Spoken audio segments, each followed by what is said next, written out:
올해는 특히 3.1운동 100주년 그리고 임시 정부 수립 100주년이 되는 해입니다.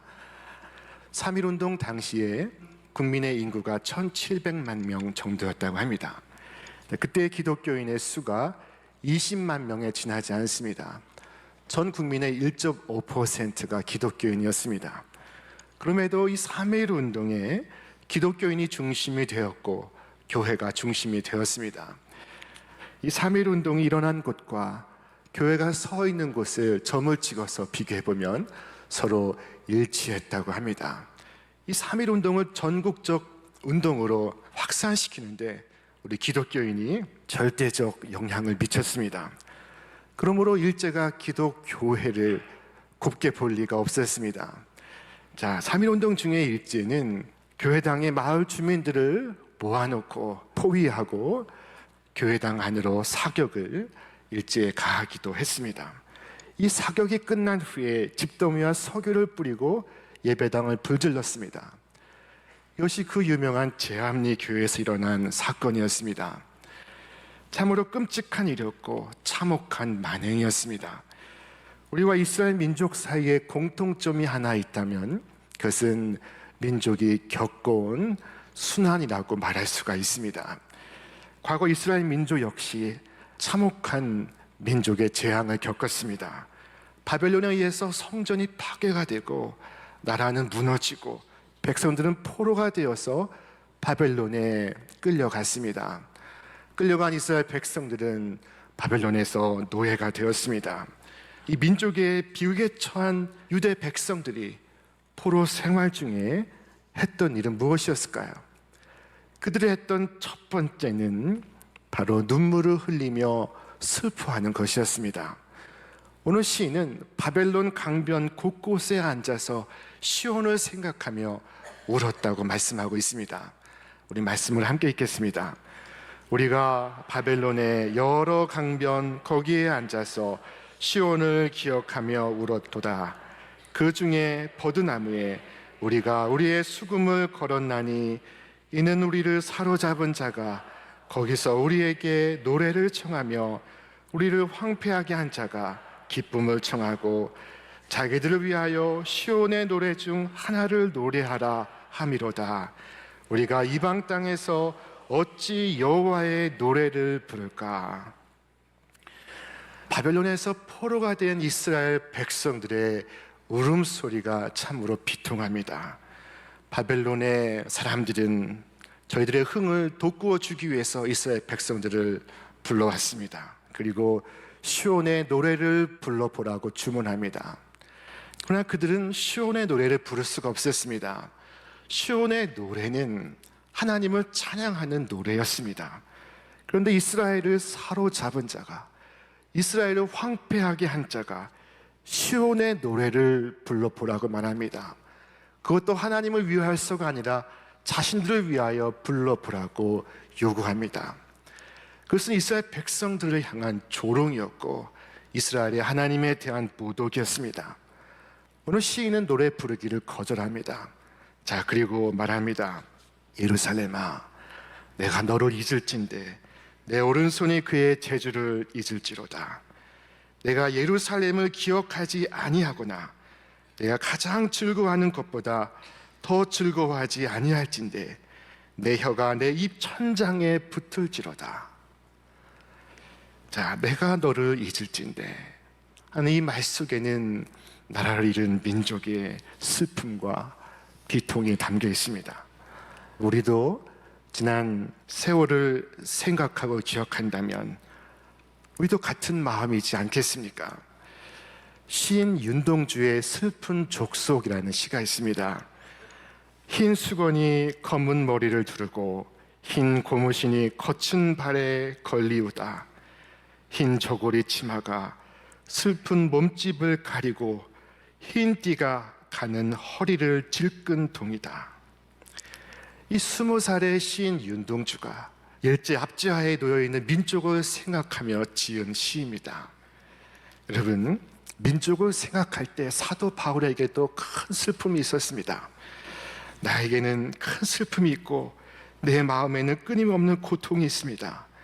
나는 육신으로 내 동족인 내 결례를 위하는 일이면 내가 저주를 받아서 그리스도에게서 끊어질지라도 달게 받겠습니다.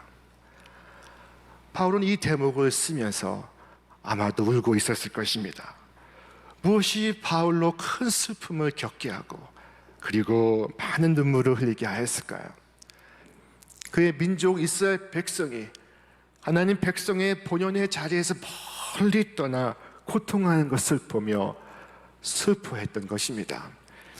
여러분, 시대는 달라졌지만 오늘 우리도 우리의 민족을 생각하며 눈물을 흘릴 수 있기를 원합니다. 예레미야는 평생 눈물을 흘렸습니다. 그래서 그의 별명이 눈물의 선지자입니다. 요엘은 너희는 이제라도 울라 라고 말했습니다. 야고보는 울며 통곡하라고 우리에게 말합니다. 우리는 이 눈물 속에서 비로소 하나님을 봅니다. 일제시대 민족의 아픔을 노래한 어느 시인의 당신을 보았습니다 라는 시가 있습니다. 당신이 가신 뒤로 나는 당신을 잊을 수가 없습니다. 까닭은 당신을 위하는 일보다 나를 위함이 많습니다. 나는 갈고 심을 땅이 없으므로 추수가 없습니다. 저녁거리가 없어서 조나 감자를 꾸러 이웃집에 갔더니 주인은 거지는 인격이 없다. 인격이 없는 사람은 생명이 없다. 너를 도와주는 것은 죄악이다 하고 말하였습니다. 그 말을 듣고 돌아 나올 때 쏟아지는 눈물 속에서 당신을 보았습니다. 나는 집도 없고 다른 까닭을 겸하여 민족이 없습니다. 민족이 없는 자는 인권이 없다. 인권이 없는 너에게 무슨 정조랴 하고 능욕하려는 장군이 있었습니다. 그를 항거한 뒤에 남에게 대한 격분이 스스로의 슬픔으로 화하는 찰나에 나는 당신을 보았습니다. 나는 당신을 보았습니다. 여기서의 당신을 저는 하나님이라고 해석하고 싶습니다. 눈물 속에서 비로소 나는 하나님을 보는 것입니다. 슬퍼하는 그를 하나님은 위로하시고 그리고 그 눈에서 눈물을 닦아 주십니다. 성경은 말씀합니다. 애통하는 자는 복이 있나니 그들이 위로를 받을 것이며. 스펄전 목사님은 천국에는 마른 눈으로 들어가지 못한다 라고 말씀했습니다. 눈물을 흘리지 않는 자는 천국에 들어갈 수 없다 라고 말한 것입니다. 자, 슬퍼하는 자는 복이 있나니 그들이 하나님의 위로를 받을 것입니다. 사사시대에 이스라엘 백성이 소리 높여 울 때 하나님께서 저들의 문제를 해결케 하셨습니다. 히스기야 왕이 울면서 기도할 때 하나님은 그 자신과 민족의 문제를 해결하셨습니다. 다윗 왕이 울 기력이 없도록 통곡해 울 때에 재앙을 해결하셨습니다. 성경은 말씀합니다. 그의 노여움은 잠깐이요 그의 은총은 평생이로다. 저녁에는 울음이 깃들일지라도 아침에는 기쁨이 오리로다. 자, 민족의 지난 역사를 향하여 시인의 첫 번째 행위는 우는 것이었습니다. 자, 두 번째는 분노하는 것입니다. 우리 같이 읽겠습니다. 멸망할 딸 바벨론아, 네가 우리에게 행한 대로 네게 갚는 자가 복이 있으리로다. 내 어린 것들을 바위에 메어 치는 자는 복이 있으리로다. 참으로 끔찍한 말입니다. 내 어린 것들을 바위에 메어 치는 자가 복이 있으리로다.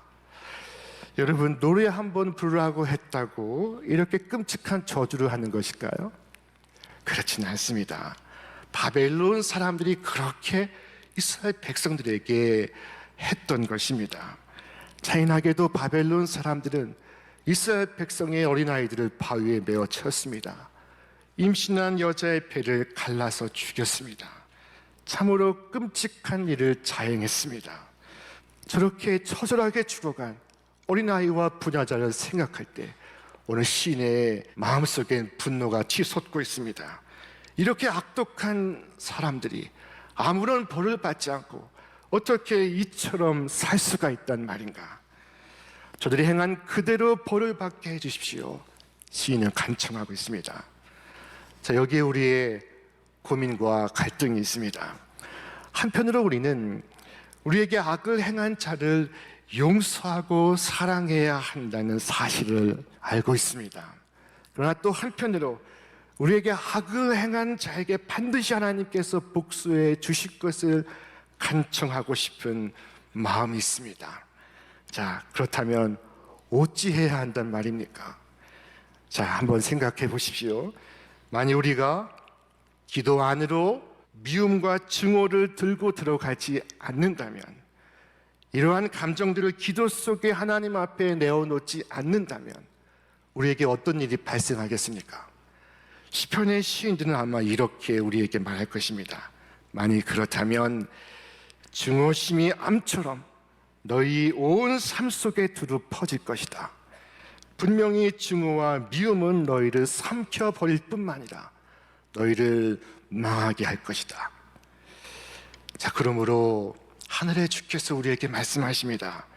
백성들아, 시시로 그를 의지하고 그의 앞에 마음을 토하라. 하나님은 우리의 피난처시로다. 여러분, 여러분의 모든 마음을 주 앞에 토하시기를 바랍니다. 사람들은 주님 앞에는 나오지만 주님 앞에 마음을 토하지는 않습니다. 자신의 마음을 하나님께 내어놓는 것이 잘못된 것이라고 생각합니다. 그래서 하나님께 하나님 답답합니다, 슬픕니다, 억울합니다, 아픕니다 라고 말하지 않습니다. 그냥 아픔을 숨기고 감정을 숨긴 채 조용히 왔다가 조용히 돌아갑니다. 자, 여러분, 하나님이 좋아하실 만한 말만 하는 것이 기도가 아닙니다. 나의 추하고 못난 마음까지도 내어놓는 것이 기도입니다. 하나님 우리의 상한 마음을 받으시며 우리의 기도를 들으십니다. 속상한 마음을 사람에게 하소연하여도 우리 마음이 시원하거늘 우리의 마음을 하나님께 털어놓는다면 우리가 얼마나 기쁨과 자유함을 얻을 수가 있겠습니까? 때로 사람들에게 할 수 없는 이야기가 있습니다. 그때도 하나님 앞에 털어놓으면 뒤탈이 없습니다. 하나님 앞에서 우는 사람은 이웃 사람 앞에서 활짝 웃을 수가 있습니다. 오늘 시편의 시인은 고통을 숨기거나 미워하지 않습니다. 있는 그대로 하나님께 이야기합니다. 우리는 원수까지도 사랑하라 하신 말씀에 발목이 붙잡혀 있지만 오늘 이 시인은 저 원수를 처리해 달라고 하나님께 요구하고 있습니다. 자, 시편 15절, 악인의 팔을 꺾으소서, 악한 자의 악을 더 이상 찾을 수 없을 때까지 찾으소서. 시편 58편 6절, 하나님이여 그들의 입에서 이를 꺾으소서. 시편 109편은 충격적입니다. 그가 심판을 받을 때 죄인이 되어 나오게 하시며 그의 기도가 죄로 변하게 하시며 그의 연수를 짧게 하시며 그의 직분을 타인이 빼앗게 하시며 그의 자녀는 고아가 되고 그의 아내는 과부가 되며 그의 자녀들은 유리하며 구걸하고 그들의 황폐한 집을 떠나 빌어먹게 하소서. 고리대금하는 자가 그의 소유를 다 빼앗게 하시며 그의 수고한 것을 낯선 사람이 탈취하게 하시며 그에게 인애를 베풀 자가 없게 하시며 그의 고아에게 은혜를 베풀 자도 없게 하시며 그의 자손이 끊어지게 하시며 후대에 그들의 이름이 지워지게 하소서. 여러분 어떻습니까? 끝까지 읽기가 힘들 지경입니다. 시편의 기도는 솔직합니다. 감정과 느낌이 그대로 살아 숨쉬고 있습니다. 오늘 시편 137편의 시인은 분노하고 있습니다. 증오를 사귀지 못하고 있습니다. 그의 기도는 완벽하지 않습니다. 그러나 그의 기도는 정직합니다. 사실 그의 민족이 그리고 그의 가족이 겪은 참혹한 일을 오늘 내가 겪는다면 그와 같이 울부짖지 않을 사람이 누가 있겠습니까? 자, 여러분, 시편의 시인들과 오늘 우리 사이에 근본적 차이가 있다면 시편의 시인들은 그의 분노를 그의 기도 속으로 가지고 들어갑니다. 그러나 우리는 그것을 기도 바깥에 놓아두고 기도를 합니다. 자, 시인처럼 여러분의 기도 속으로 가져가시기를 바랍니다. 소리내어 기도하시기를 바랍니다. 우리 말씀을 같이 읽겠습니다. 내가 소리내어 여호와께 부르짖으며 소리내어 여호와께 간구하는도다. 자, 이것이 바로 시인의 세 번째 행위와 연결되고 있습니다. 시인의 세 번째 행위는 하나님을 신뢰하는 것입니다. 이 시인이 하나님께 나아오고 있습니다. 하나님을 향하고 있습니다. 그는 그의 이 기도를 통해서 그 자신이 하나님과 얼마나 가까운 사람인지를 증명하고 있습니다. 이 시인 하나님께 무엇이든 아뢰입니다. 그의 분노와 미움을 털어놓고 있습니다. 여러분 마음이 후련해질 수 있다면 모든 방법으로 상대방을 벌해달라고 부탁해 보시기를 바랍니다. 괜찮습니다. 여러분, 그것은 우리가 하나님의 의로우심을 신뢰하기 때문입니다. 증오와 미움을 하나님께 아뢰어도 하나님은 감정적으로, 주관적으로 악을 지평하지 않으십니다.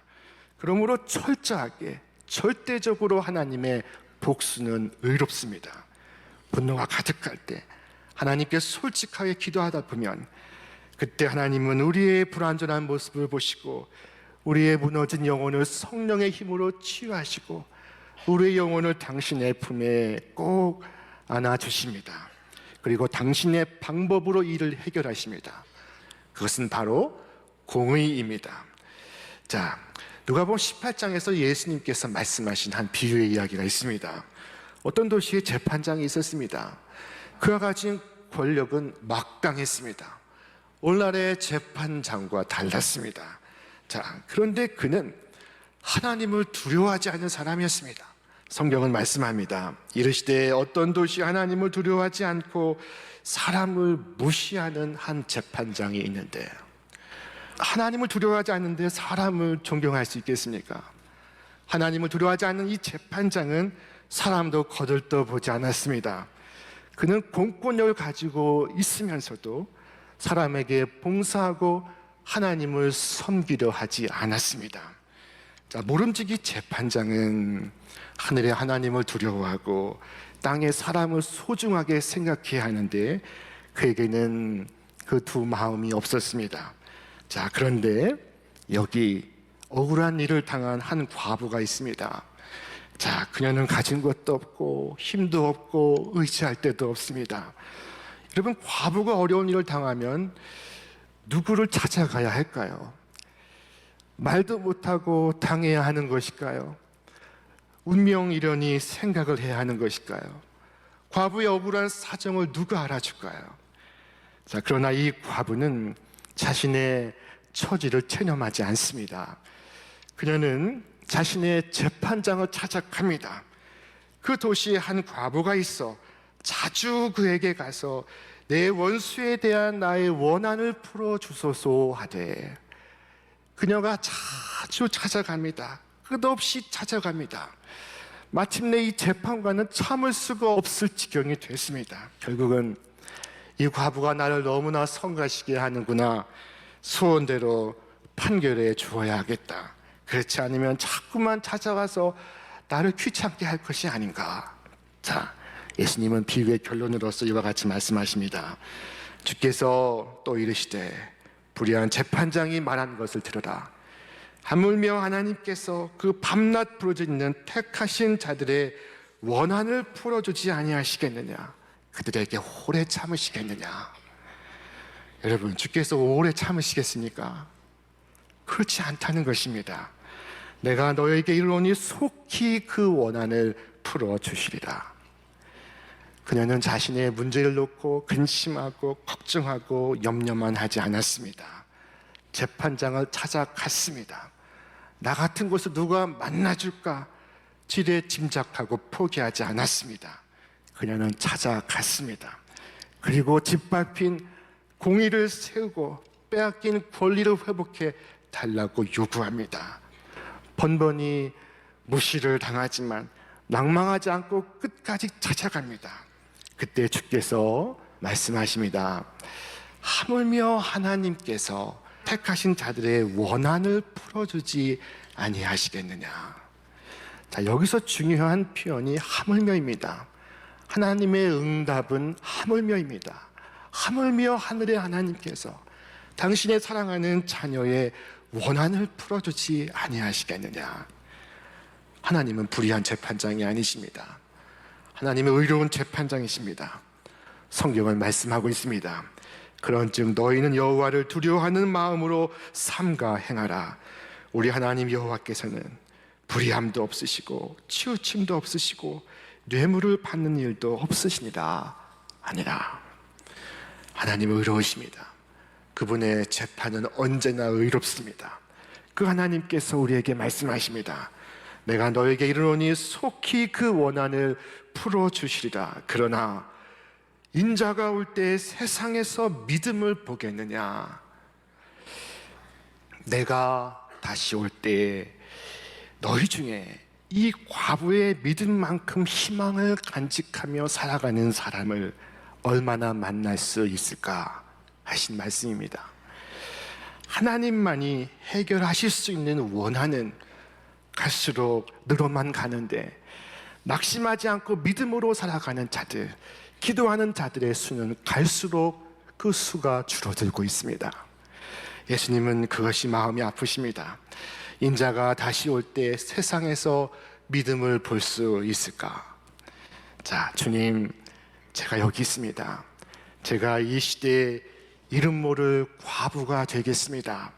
그래서 우리 민족을 위해, 우리 가정을 위해 끊임없이 기도하겠습니다. 여러분, 결단하시기를 바랍니다. 하나님의 사람 모세는 간절히 기도했습니다.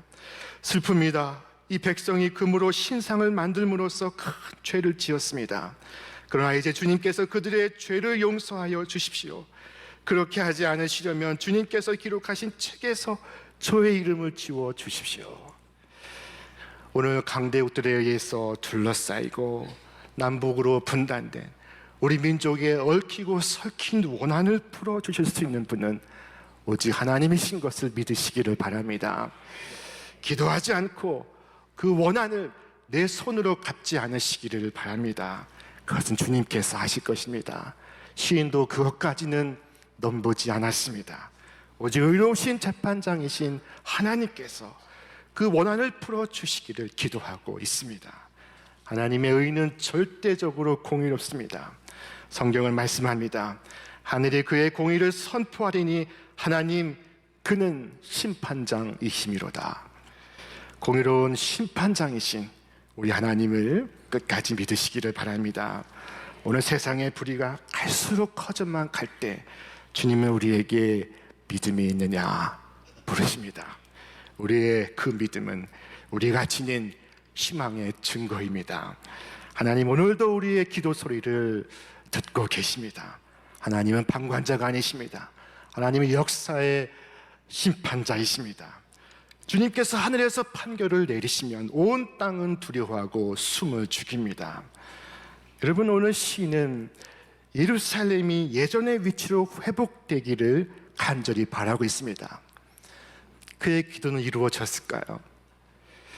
놀랍게도 70년이 지나 이스라엘은 회복됩니다.